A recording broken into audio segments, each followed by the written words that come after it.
이렇게 한 번 더 돌리면 점수 잘 나왔네. 26,874점. 이 정도면은 아주 간단하게 오버클럭을 날로 먹을 수 있는.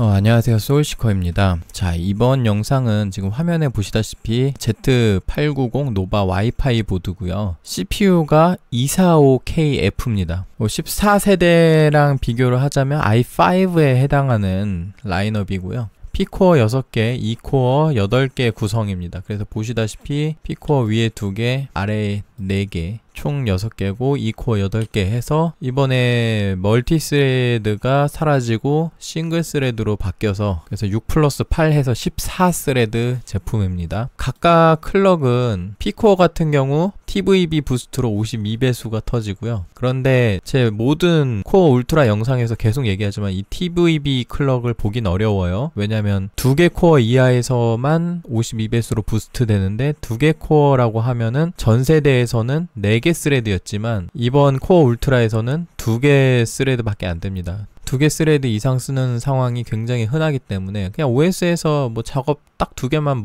붙잡고 있어도 2개 스레드 쓰는 거예요. 그래서 이 52라는 숫자는 실제 사용할 때는 보기가 굉장히 어려울 거고, 우리가 실제로 이 CPU를 쓰면서 주로 사용하게 되는 클럭은 P코어 50배수, E코어 46배수. E코어가 지금 제 영상들 보시면 아시겠지만 285K, 265K도 모두 기본 클럭이 46배수예요. 그런 점을 봤을 때 이 245K도 E코어의 급 나누기 없이 동일한 46배수를 채택하고 있어서 E코어랑 P코어 차이가 400클럭밖에 차이가 안 납니다. 그래서 P코어 50배수, E코어 46배수. 전세대 같은 경우는 E코어가 i9에서 44배수, i7에서 43배수, 그 다음에 i5가 40배수 이렇게 됐었는데 40배수랑 비교를 하면은 600클럭이나 올라간 거죠. 굉장히 많이 올라갔습니다. 그렇지만 P코어가 낮아졌죠. 부스트 클럭 기준으로는 지금 공식 스펙에서 52배수라고 명시가 되어 있어서 예전에 14600K의 53배수에 비교하면은 100클럭밖에 안 떨어졌네 라고 생각할 수 있겠지만 사실상 부스트 클럭이 52고 실제로 사용하는 올코어 부스트는 50배수기 때문에 300클럭이나 떨어진 겁니다. 뭐 그런 측면에서 보시면 될 거예요. 그렇지만 P코어가 클럭이 떨어지고 스레드가 싱글 스레드로 바뀌면서 반타작이 난 거는 여기에 E코어에 올라간 600클럭이 다 커버해줍니다. 자, 시네벤치 한번 돌리면서 볼게요. 바이오스 순정 상태고요. 지금 보시다시피 순정 상태에서 PL1 전력 제한, PL2 전력 제한이 159W로 제한이 됩니다. 하지만 그럼에도 불구하고 소비 전력량이 얼마 되지 않아요. 지금 장착된 쿨러는 3열 순행 쿨러 GL36AMG라는 성능 좋은 발키리 쿨러 사용했고요.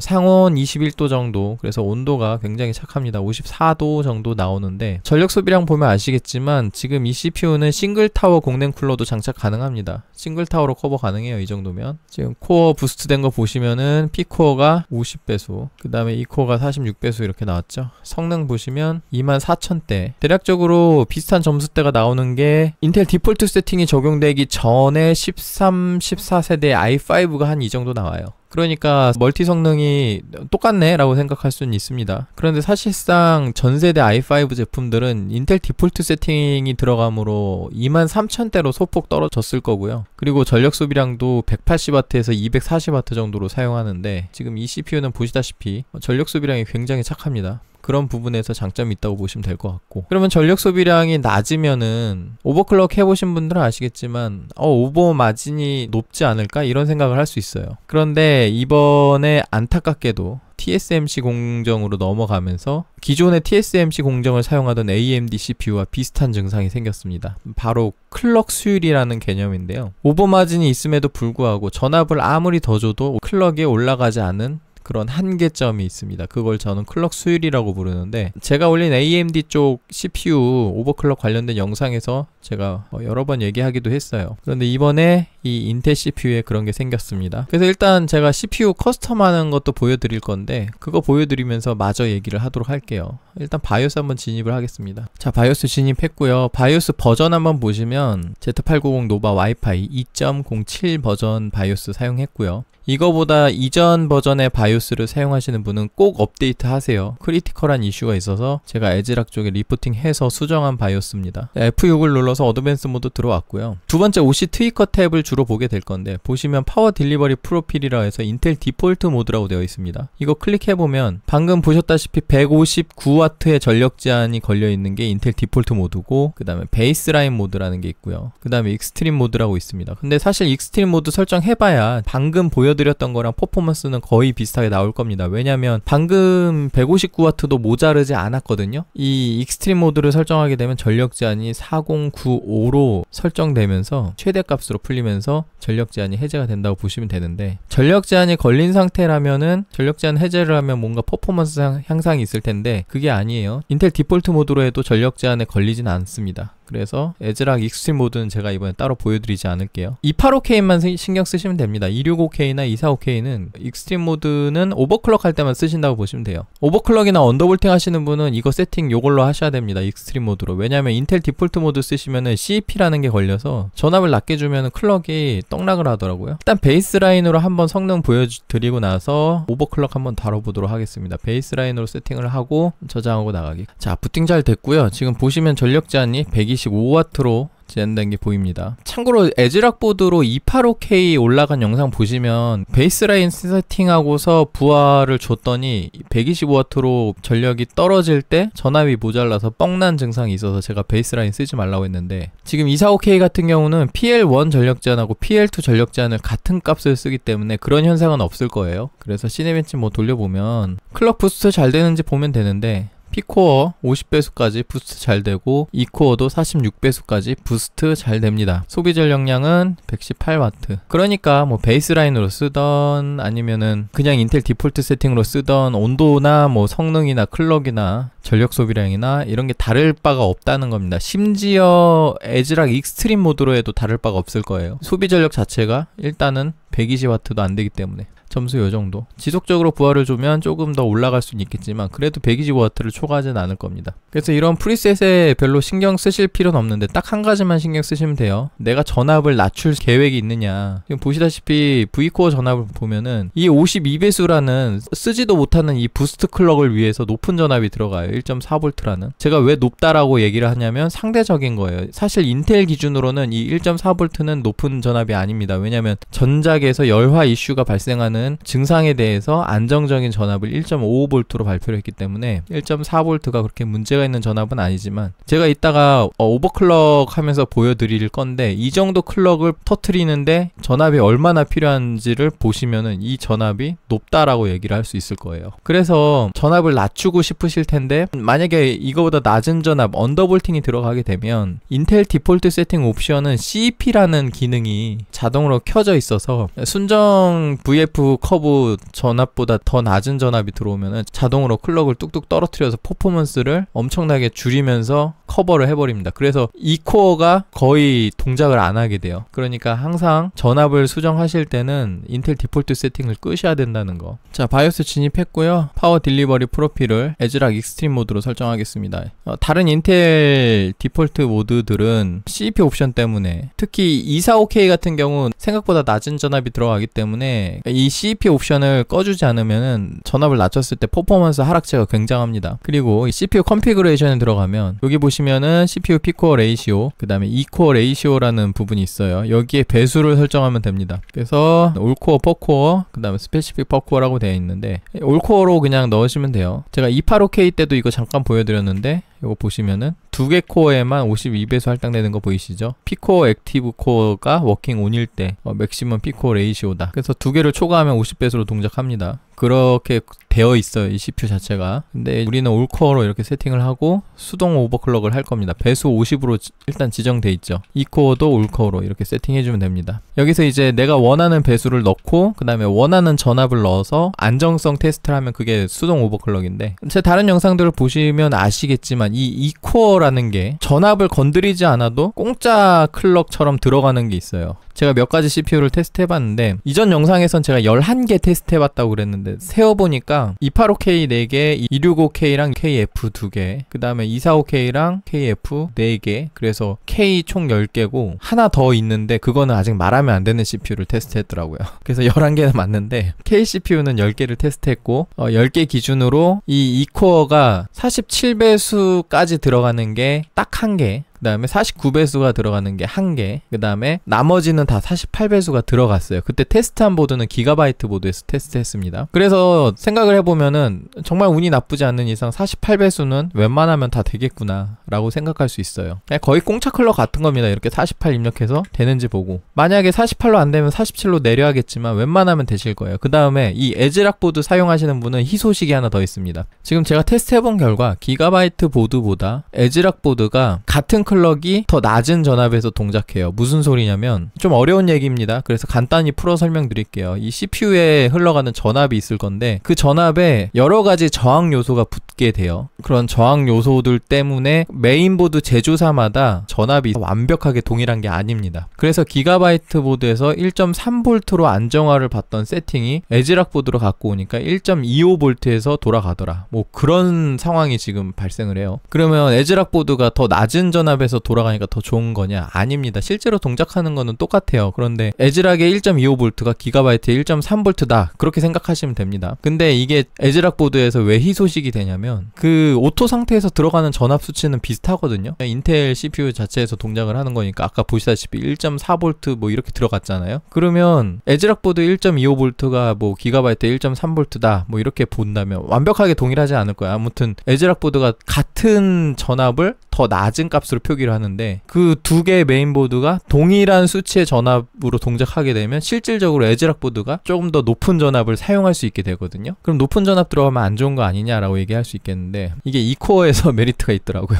무슨 소리냐면, 이번에 올라가는 제 영상을 다 챙겨보신 분이라면 이 2코어가 기가바이트에서 들어가는 거랑 MSI에서 들어가는 게 제가 다르다라고 말한 부분이 있을 거예요. MSI 보드에서는 2코어의 전압을 높여서 이 48배수 이상의 배수를 넣을 수 있어요. 지금 장착된 이 CPU도 MSI 보드로 갖고 가면은 더 높은 클럭을 넣을 수 있습니다. 왜냐면 2코어에 더 높은 전압을 줄 수 있어서 그래요. 그런데 그게 기가바이트랑 에즈락 보드는 2코어의 전압을 세팅할 수가 없어요. 그냥 정해져 있는 기본 전압만 가지고 2코어를 동작시키는데, 그게 기가바이트에서 제가 테스트했던 게 뭐 47, 48, 49배수 이 정도더라 라고 얘기를 드린 겁니다. 그런데 그게 에즈락 보드로 오니까 이것도 2코어의 전압을 커스텀 못하는 건 똑같아요. 똑같은데 아까 얘기했다시피 기가바이트보다 조금 더 높은 전압이 들어가. 그러니까 시스템적으로는 같은 숫자로 동작을 시키고 싶어 하는데, 에즈락 보드가 기가바이트보다 디지털이 아니라 아날로그적으로 봤을 때 조금 더 높은 전압에서 들어가는 것 같습니다. 그래서 기가바이트에서 지금 이 CPU가 2코어가 48배수까지밖에 안 돌아갔거든요. 근데 에즈락에서 이게 49가 됩니다.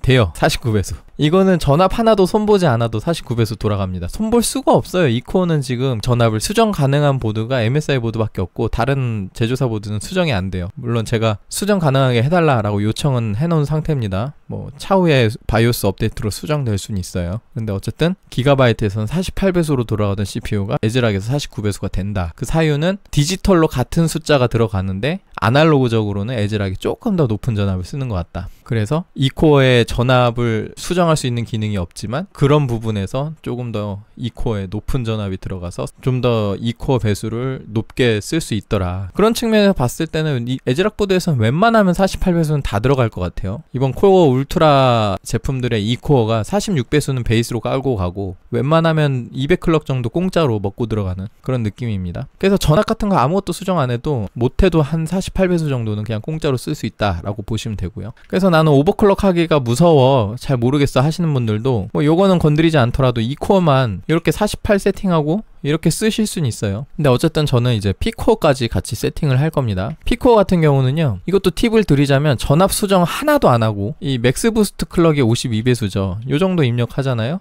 이거 돼요. 자, 제가 P코어 52배수, 2코어 49배수만 입력하고 다른 건 아무것도 안 건드리고 부팅 해봤어요. 이 오버클럭이라는 거는 왜 어렵냐면, 이 클럭에 해당하는 전압값을 찾아주는 과정이 어려운 거거든요. 그런데 이 CPU는 좀 날로 먹을 수 있는 게, 지금 인가되고 있는 이 V코어 1.4V라는 수치가 굉장히 높은 수치입니다. 상대적으로. 그러면 이 전압에서 P코어 52배수랑 2코어 49배수가 모자랄까요? 안 모자랄까요? 차고 넘쳐요. 제가 해봤는데 차고 넘쳐요. 그러니까 배수만 높여도 이 전압으로 충분하다. 한번 돌려볼까요? 자, P코어 52배수 잘 나오죠? 2코어 49배수도 잘 나옵니다. 소비 전력량이 조금 올라갔어요. 129W 정도. 온도도 조금 올라갔어요. 57도 정도 나옵니다. 소비 전력량이랑 온도도 크게 무리가 없습니다. 지금 전압 상태에서 굉장히 라이트하고 그 다음에 배수도 지금 공짜로 먹고 들어가는 거. 물론 이 49배수는 여러분들 안 될 수 있어요. 안 되면 48배수 정도는 되실 거예요. 에즈락 보드에서.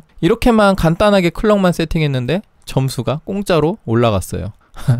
공짜 점수. 그러니까 이 CPU 사면은 그냥 배수만 이렇게 입력해도 요 정도 성능은 먹고 들어간다는 겁니다. 인텔이 공식 스펙에서 이 CPU의 스펙을 52배수라고 적어놨거든요. 근데 실제로는 50배수인데 그래서 조금 짜차는데 근데 52배수 넣어도 들어갑니다. 그게 이 CPU의 장점이에요. 이 정도는 날로 먹을 수 있다. 제가 기가바이트에서 245K 영상 올린 걸 보시면은 기가바이트에서는 이 P코어가 52배수보다 더 높은 값을 써도 결국에 52배수로 뭐가 제한을 걸고 있다라고 얘기를 했거든요. 근데 에즈락 보드에서는 안 그래. 그러니까 이 클럭 올릴 수 있습니다. 지금 마진 있잖아요. 전력 소비량 얼마 안 썼고 온도 마진 있고 그러니까 이 P코어를 더 올려볼 수도 있어요. 그러면 이제 가슴이 두근두근해지지. 보시다시피 온도 마진 굉장히 많이 남았는데 과연 이 P코어를 얼마나 올릴 수 있을까? 막 클럭 엄청 올려가지고 엄청 높은 P코어 성능 달성할 수 있지 않을까? 이렇게 생각할 수 있습니다. 그런데 아쉽게도 이번에 TSMC 공정으로 가면서 올라갈 수 있는 클럭의 한계가 정해져 있어요. 수율에 따라서 다릅니다. CPU마다 다를 수는 있는데 어느 정도 이제 라인업에 대해서 선별이 되어 있는 것 같아요. 그래서 245K 같은 경우는 54배수에서 안 돌아갑니다. 안 돌아간다는 게 무슨 소리냐면 전압을 엄청나게 많이 줘도 54배수가 안 돌아가요. 그러니까 전압의 문제가 아니라 다른 문제로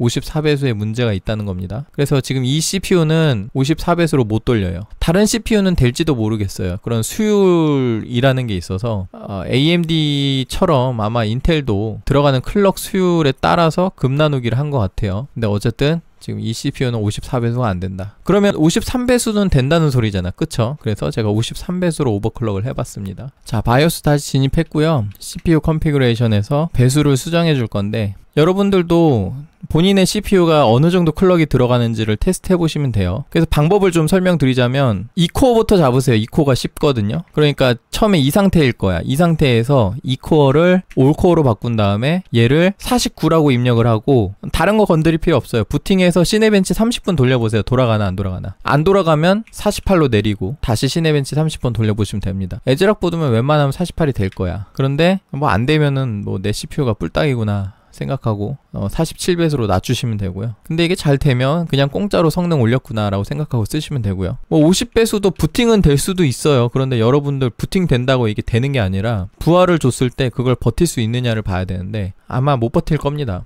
버티면은 굉장히 수율이 좋은 CPU고요. 근데 어쨌든 제 CPU는 49가 돌아가요. 이렇게 세팅을 해서 뭐 시네벤치 30분 이상 돌려보고 뭐 밥 먹을 때 틀어본다거나 아니면 자기 전에 틀어놓고 잔다거나 하시면 됩니다. 그래서 잘 돌아가는지 보고 전압은 건드리실 필요 없어요. 제가 이따가 다시 설명드릴 건데 2코어는 전압이랑 상관없다고 생각하시고 테스트 하시면 돼요. 그 다음에 2코어가 들어가는 값을 잡으신 분은 P코어 레이시오를 올코어로 바꾸고 여기에 이 올코어 수치를 바꾸시면 되는데 아까 보셨다시피 52배수는 거의 공짜입니다. 요거는 공짜야. 그러니까 나는 정말 좀 건드리기 무서워 하시는 분은 딱 요렇게만 두고 쓰세요. 52하고 48. 뭐 전압도 안 건드려도 돼요. 52에서 48 요 정도만 넣어도 웬만하면 되지 않을까? 그런데 나는 조금 더 욕심내고 싶어. 그러면 이거를 좀 더 높여보면서 아까 2코어 테스트했던 것처럼 시네벤치 돌려보면 됩니다. 53 돌아가는지 54 돌아가는지 54도 돌아가면 55 돌아가는지 부팅은 될 거예요. 여러분들 부팅이 문제가 아니라 부하 상태에서 잘 돌아가는지를 봐야 되는 겁니다. 예를 들어 제 거 같은 경우 54배수를 주잖아요. 그러고 나서 부팅하면 부팅 잘 되고 뭐 웹서핑도 잘 돼요. 근데 시네벤치 부하를 주면은 30분 걸어놓고 돌리면은 한 15분 20분 돌다가 죽어요. 그건 못 쓰는 겁니다. 안 죽어야지 계속 돌려도. 그거를 전압을 높여도 계속 죽기 때문에 이 클럭은 못 쓰는 거다. 아까도 얘기했다시피 지금 이거를 배수만 넣고 전압을 안 건드렸잖아요. 그런데 아까 제가 얘기했다시피 지금 전압이 1.4V 이상 들어가고 있습니다. 순정 전압에서. 여기 이것도 있네. CPU 인풋 전압이 지금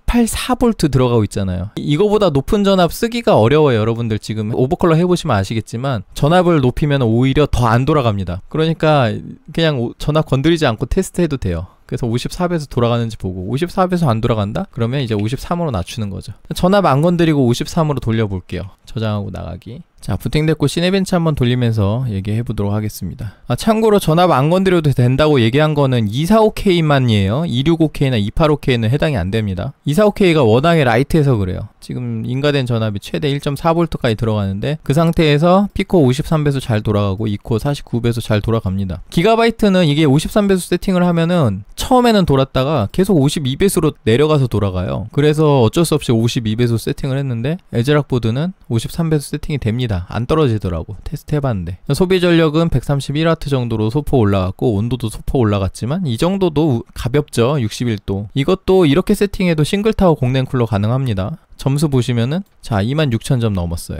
지금 이 CPU에서 세팅할 수 있는 최대 배수는 요겁니다. 이거보다 못 올려요. 아까도 얘기했다시피 지금 온도 마진이 있고 전력 소비량 얼마 안 되지만 그래도 클럭 수율이 안 돼서 54배수가 안 돌아갑니다. 그럼 오버클럭 다 했네.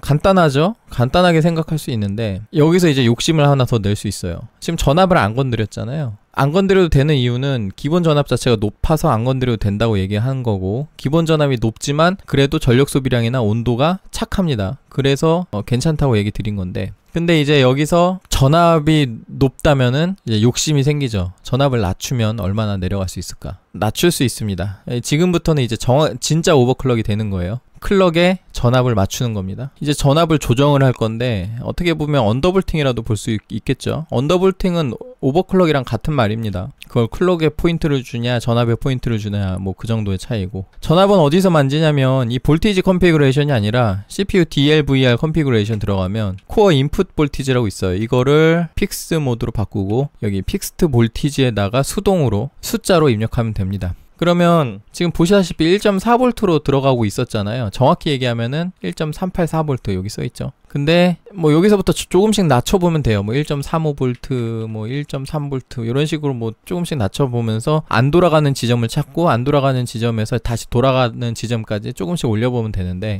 여러분들 지금 제가 53배수, 49배수 세팅한 거 몇 볼트에서 돌아갈 것 같아요?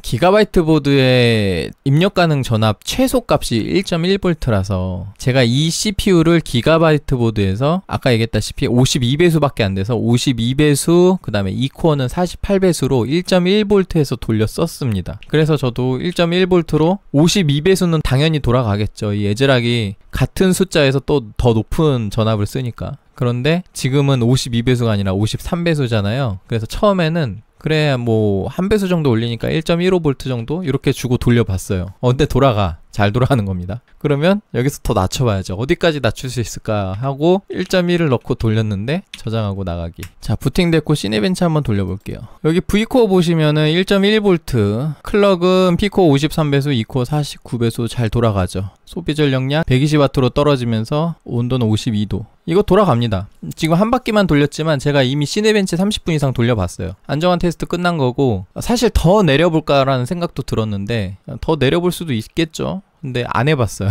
1.1V면 되지 않을까? 더 내려볼 필요가 있을까? 거의 26,000점 나오죠? 하드웨어 앰프 끄고 돌리면은 26,000 넘습니다. 자, 이렇게 돌려보니까 여러분들 제가 아까부터 계속 이 V코어 전압 1.4V 계속 높다 계속 얘기했잖아요. 이제 좀 높은 것 같아 보이시죠? 아니 이게 1.1V에서 돌아갑니다. 근데 이게 아무리 부스트 클럭 52배수를 줬다 그래도 1.4V를 순정으로 인가를 하는 게 얼마나 높은 건지 감이 오세요? 그러면 제가 아까 전압은 안 건드리고 54배수 넣었는데 돌아가다가 죽었다라고 얘기하면 그거는 과연 전압이 모자라서 죽었을까요? 아니면 다른 이유 때문에 죽었을까요? 지금 전압 마진이 1.4V랑 1.1V 차이가 0.3V나 됩니다. 0.3V면요 100클럭 이상 올리고도 남아요. 그래야 돼요. 그런데 안 돌아갔다니까. 그러니까 뭔가 모종의 이유로 54배수가 안 돌아가는 거죠. 그거를 저는 클럭 수율이라고 부릅니다. AMD도 그래요. 인텔은 원래 안 그랬는데 이번엔 TSMC 공정으로 오면서 그런 한계점이 생겨버렸습니다. 그래서 이 CPU는 이렇게 사용하면 돼요. 53배수, 49배수, 그 다음에 1.1V. 온도는 굉장히 착하고 소비 전력도 착합니다. 뭐 상식적으로 생각해보면 285K 같은 경우도 55배수가 1.3V에서 돌아가니까 당연히 53배수 정도는 더 낮은 전압에서 돌아가야죠.